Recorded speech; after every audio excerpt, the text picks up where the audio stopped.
He served me with an eviction notice 9 days after, or 8 days after I moved in.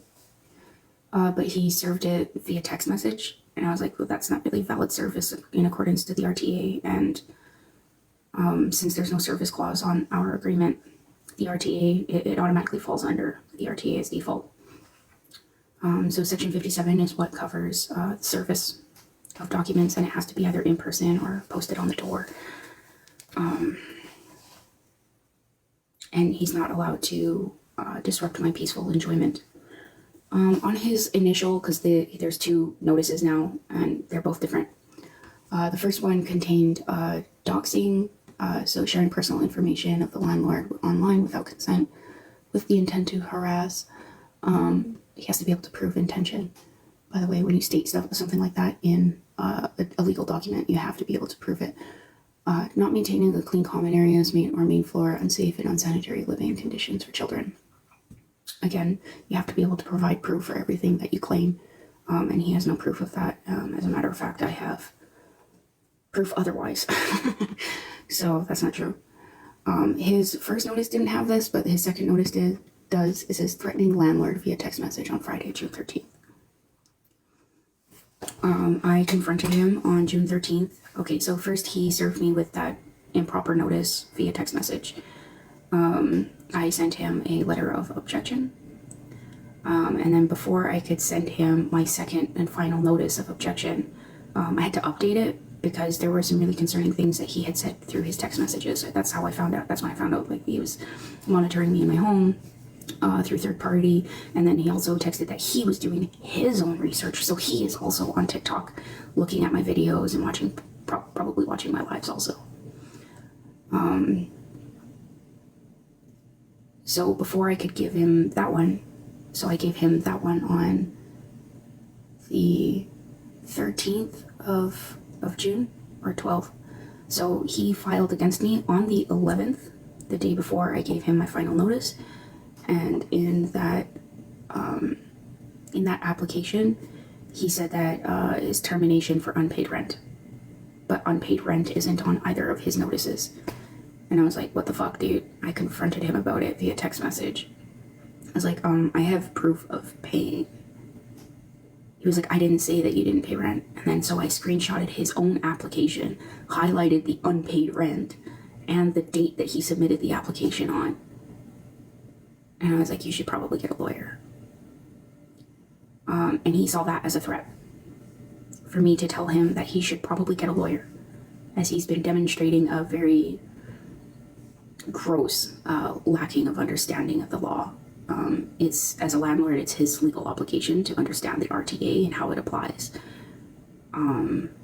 He was under the impression that because that he lived downstairs, he lives on the property, that the RTA didn't apply. And so he made up his own rules. And I was like, no, you don't get to do that. You don't just get to make up rules because you live in the basement. Your unit is separate from mine. You don't share a stove. You don't share a bathroom. Like, you don't share a fucking bedroom with me. You don't get to make any rules, sir. The RTA applies. It's a separate unit. So he was like, oh, you know, my bad. I didn't mean to. I must have misheard something. I'm like, is that how you're learning about the RTA? Is by, like, word of mouth? Because that's highly unprofessional, sir. So yesterday I had sent him via email landlord information and the Residential Tenancy Act. Give it a read, sir. Take that fine print.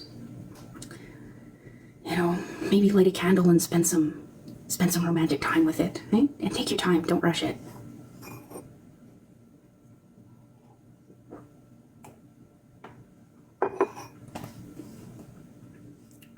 Because this could really make you or break you as a landlord.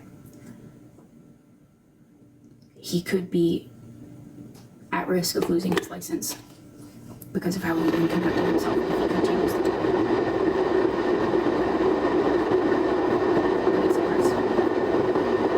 It increases the likelihood of their occurring.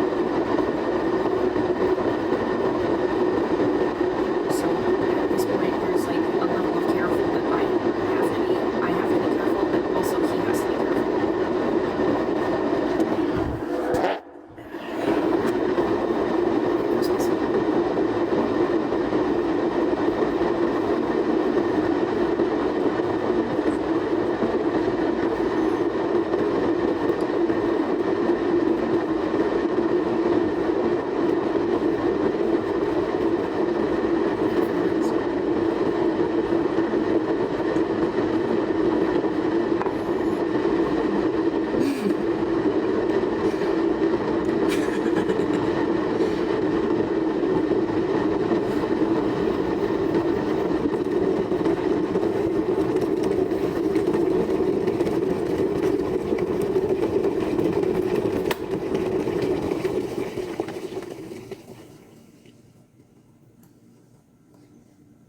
See how my hair looks a little bit frizzy and it's like straight in some spots and kind of wavy in other spots?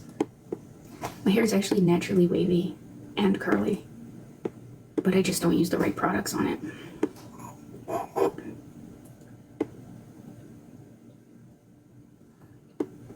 We pull.